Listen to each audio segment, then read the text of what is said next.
In the last class, we discussed about the recitation of mantras. Reciting the initiation of a mantra is very important in the devotional path of Pushti.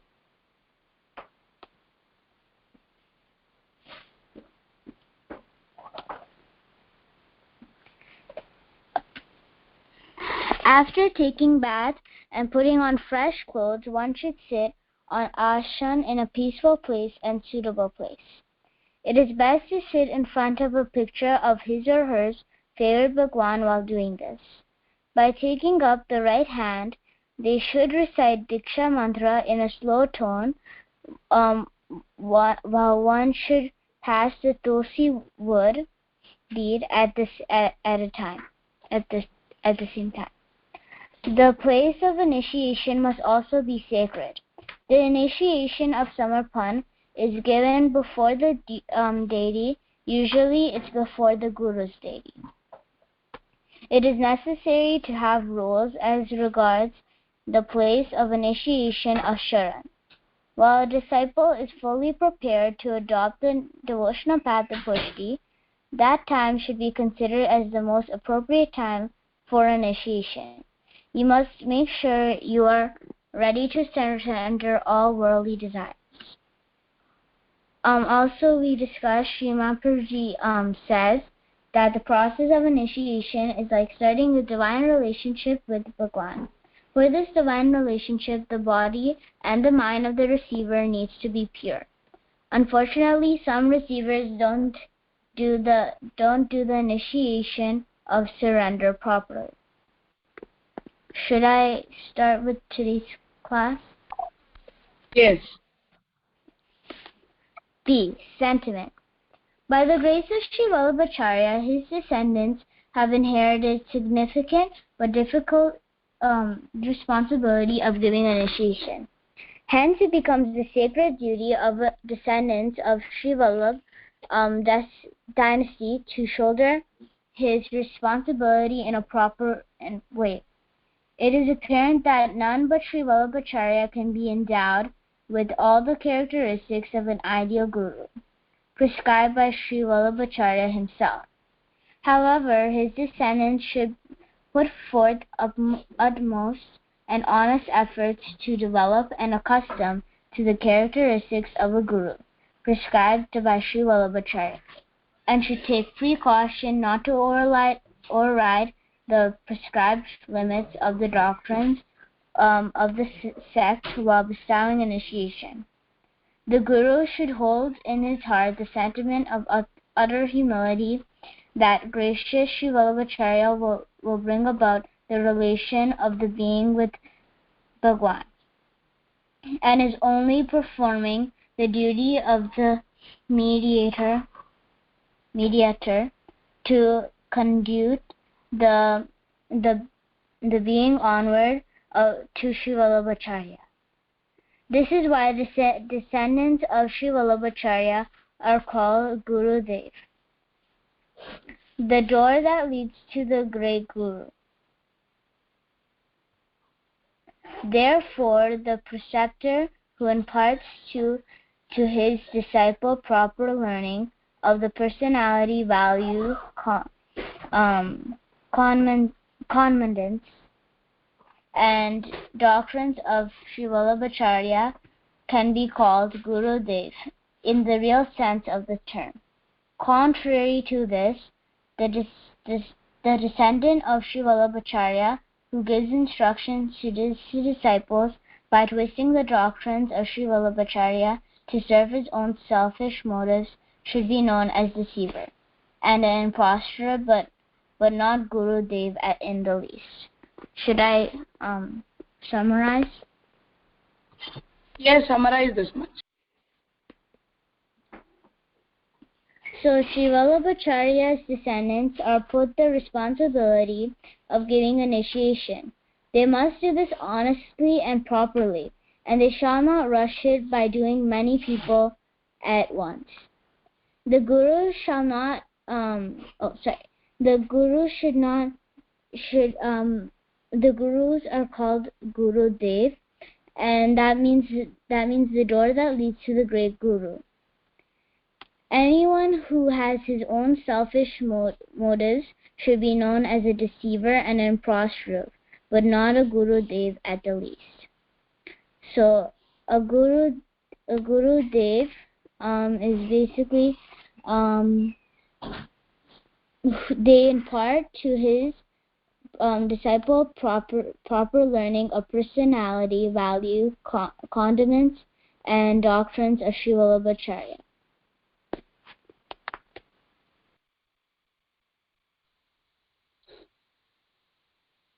So the main thing which is explained here is that, as we learned yesterday, that the Samarpana Diksha or Atmanivedana or Brahmasambandha Diksha is given to the person who is ready to perform Seva of Shri Krishna. Both the processes of initiations were explained. Now the main subject here is that the Guru, the person who is bestowing us the initiation, what are we expecting from that person? So here it is explained that by the grace of Sri Mahaprabhuji, his descendants are given the right and responsibility to give initiation to the disciples, mean to initiate the people into Pushtibhakti Sampradaya. Now, the main thing which we must keep in our mind, or even the bestower of the Diksha and even the receiver, the ones who gets initiated, even he must keep that thing in his mind, that the only Guru and the supreme authority of our Sampradaya is Sri Mahaprabhuji and no one else. So, we must follow the orders of Sri Mahaprabhuji, and the person who is providing us Diksha is providing us Diksha on the name of Sri Mahaprabhuji, being a mediator. Means being a descendant, that person is providing the Diksha of Sri Mahaprabhuji by Mahaprabhuji and with the orders of Sri Mahaprabhuji to the person, and therefore our first Guru and the only Guru is Sri Mahaprabhuji. All the others are mediators who are meant to make us reach near Sri Mahaprabhu and make us understand the orders of Sri Mahaprabhu. So if we feel that we are the authority to change the rules and regulations of the Sampradaya, to explain the person independently, to show the path of Pushti to the person independently without considering Mahaprabhuji, then we must be very clear that that person is not a right person for our path, for being a Pushtimargi Vaishnava. So, if whatever we are speaking, our each and every word must be according to what Sri Mahaprabhuji explains, and not even a single word must be contradictory to the orders which are given by Sri Mahaprabhuji. So, even the person, the follower who is getting initiated into his sampradaya, even he must be very clear that by XYZ person we are receiving the Diksha, but the Diksha is given by Sri Mahaprabhuji and the sampradaya belongs to Sri Mahaprabhuji. So from that very day after getting initiated, all our duties are for Sri Mahaprabhuji and according to the orders given by Sri Mahaprabhuji, not to any of the particular person.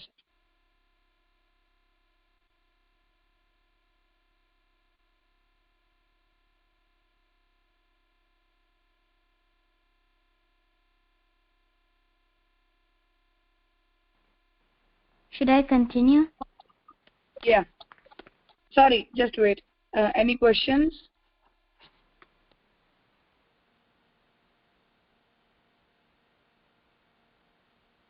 Okay, continue.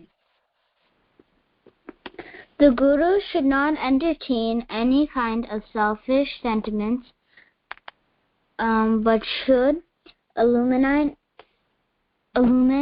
his heart with noble sentiment of the upliftment of his disciples. Similarly, too, should receive initiation by holding sentiments of purity, holiness, and reverence, thinking that it is my fortune that I have entered into the sect of the so great Guru like Sri Vallabhacharya. I shall be blessed to obtain refuge in Bhagwan and will be eligible to do his service. This initiation will enable me to make my life fruitful by the service and remembrance of Bhagwan. Initiation will serve no purpose to him if he is led by selfish motives and is receiving it. He should not be influenced to become a disciple of Pushtibhakti Sampradaya by seeing the thick number of disciples in his region, or by entertaining selfish motives to prosper in his business, or to wash his sins, or to filing Zaraji in holy seats, Patakaji, etc.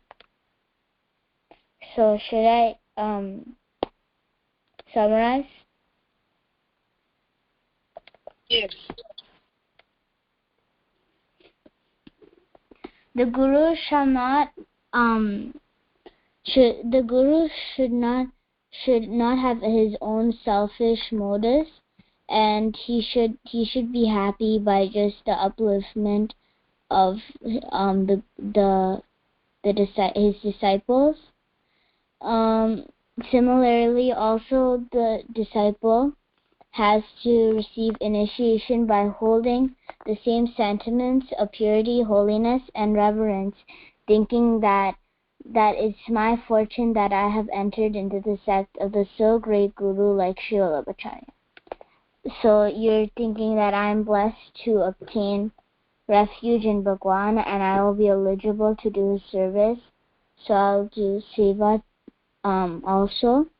And this initiation will enable me to make my life fruitful by the service and remembrance of my Bhagwan. So will make my life good because of the service and remembrance.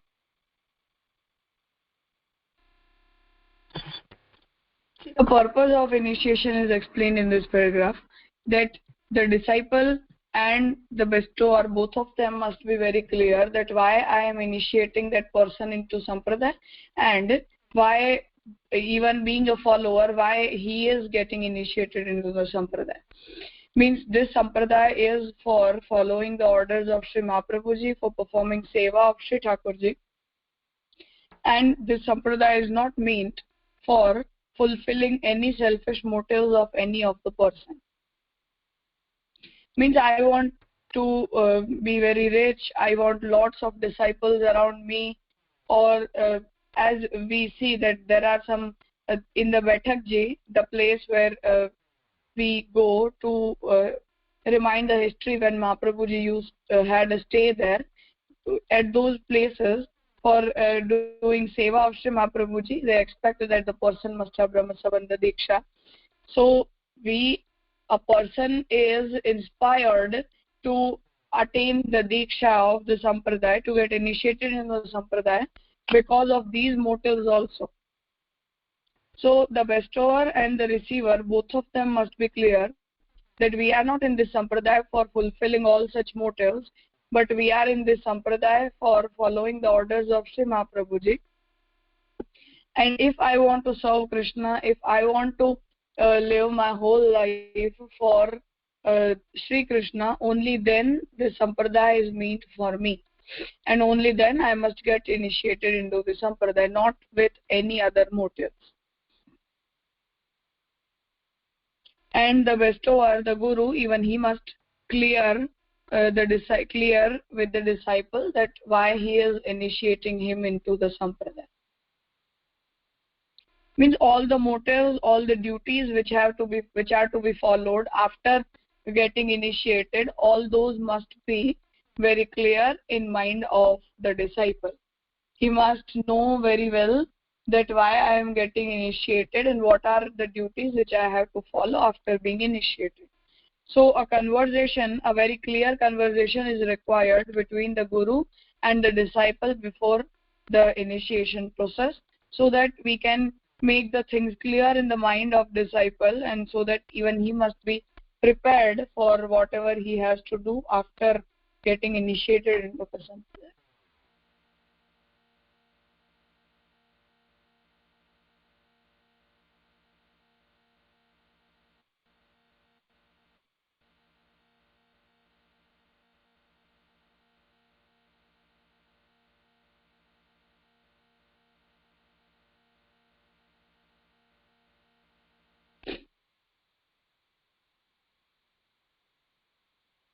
Continue.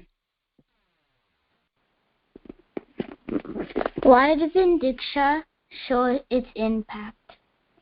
A patient visiting the doctor for medical treatment is seen recovering from illness within a very short time. A thin and lean man attending Gymkhana is turning into a strong and sturdy man. A dull and block-headed child attending a school becomes a very clever boy within a short time. Everybody can see, as mentioned before, very clearly the change that comes in a man due to medical treatment, exercise, and education. But often it does not happen in the field of religion. It is a matter of surprise that most of the people who have attained the initiation of surrender, Ashtakshar Diksha or Brahma Samman Diksha, do not undergo a bit of a change even after receiving such an excellent initiation.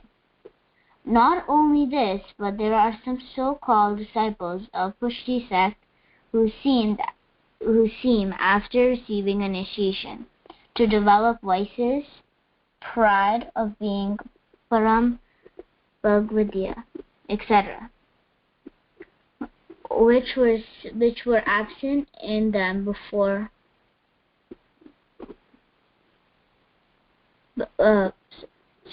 which were absent in them before receiving initiation. Why does this happen so? If it is thought seriously, it can be understood that this is a result of continuing carefully towards the method of initiation along with all its 6 facets that are discussed earlier. In the method of initiation, which has been prescribed in scriptures and sampradaya, it is not properly observed at the time of giving and receiving it. Such donation turns out to be fruitless. So the sages like Gautama and Narada have considered certain donations as improper donation or dishonest donations. Donation that is given in childhood or immature age. Donation that is given foolishly. Donation that is given in the state of intoxication or madness. Donation that is given out of greed or in return of gratitude. Donation that is given in fun. Donation that is given under deception. Donation of a thing,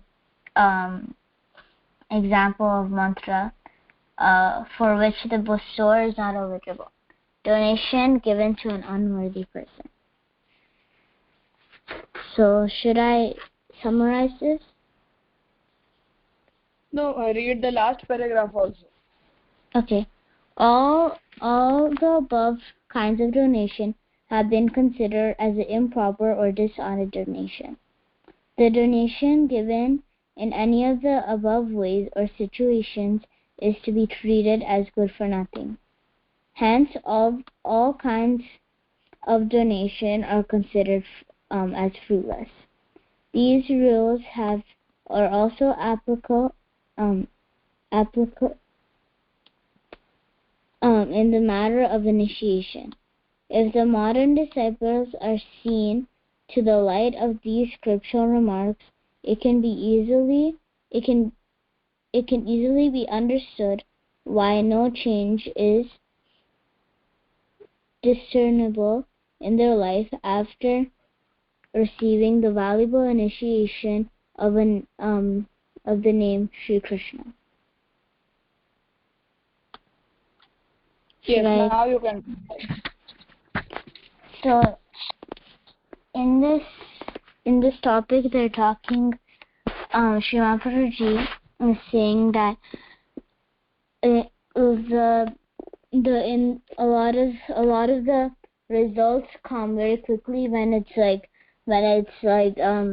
becoming more smarter and exercise and medical treatment, but it doesn't really happen in the field of religion. It's really they're saying that it's surprising that most of the people who have attained the initiation of surrender do not undergo a bit of a change even after receiving such an excellent initiation. So even they don't change even a little bit after such an amazing initiation that has come their way. If it's so, and then for donation, it's a lot of the times the gurus give this surrender, give initiation to unworthy people.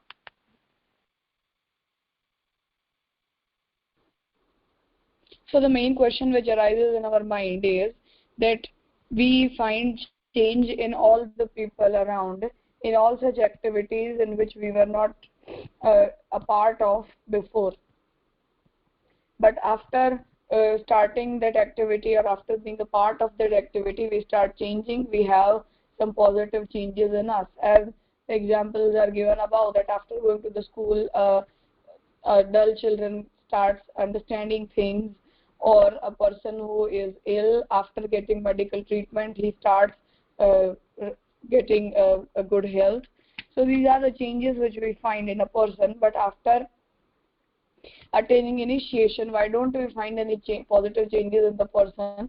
Or if we would go through the stories of 84 Vaishnavas of Sri Mahaprabhuji, we find that after getting initiated by Sri Mahaprabhuji, they at that very moment they started following the orders of Sri Mahaprabhuji, and within very few days they had a very good connection with Sri Krishna, and even Krishna used to talk to them. So why don't we find any such changes in us even after being initiated since many years? So the thing is that we got initiated, but we didn't had capacity of attaining that initiation.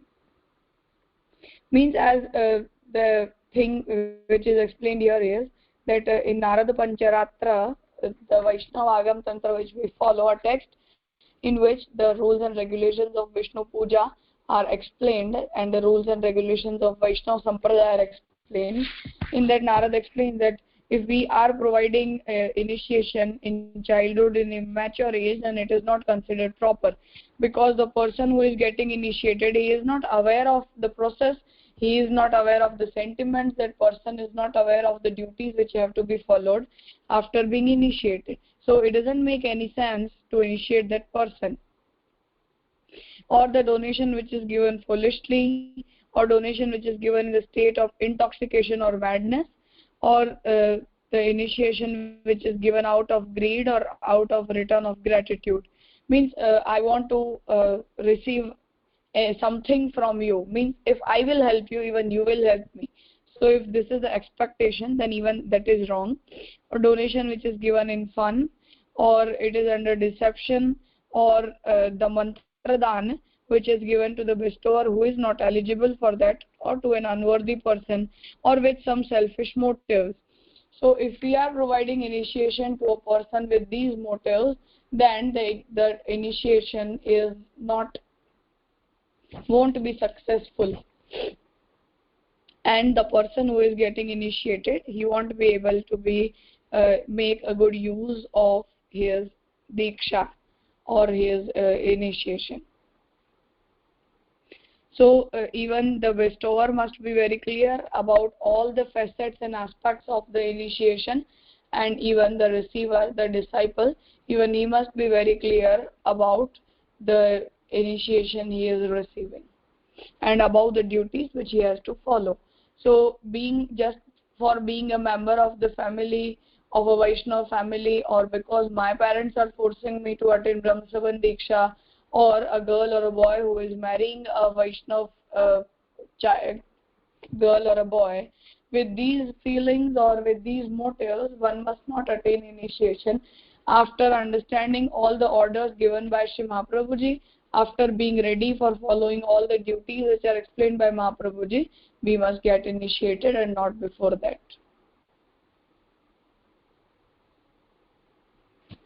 I hope the subjects must be clear. Rajesh? Yeah? Can you please explain the third one, donation that is given in the state of intoxication or madness? It is in general for all the type of dan, not only for mantra dan. Means if we are drunk or we are in any unstable condition, and if we are providing or receiving the mantra diksha or any kind of donation of money or anything, it is considered improper because a person is not in his good mental state.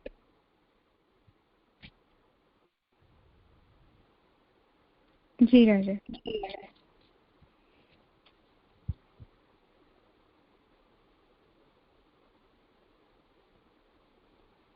So let us conclude here today. If there are any questions regarding this topic, then you can ask tomorrow.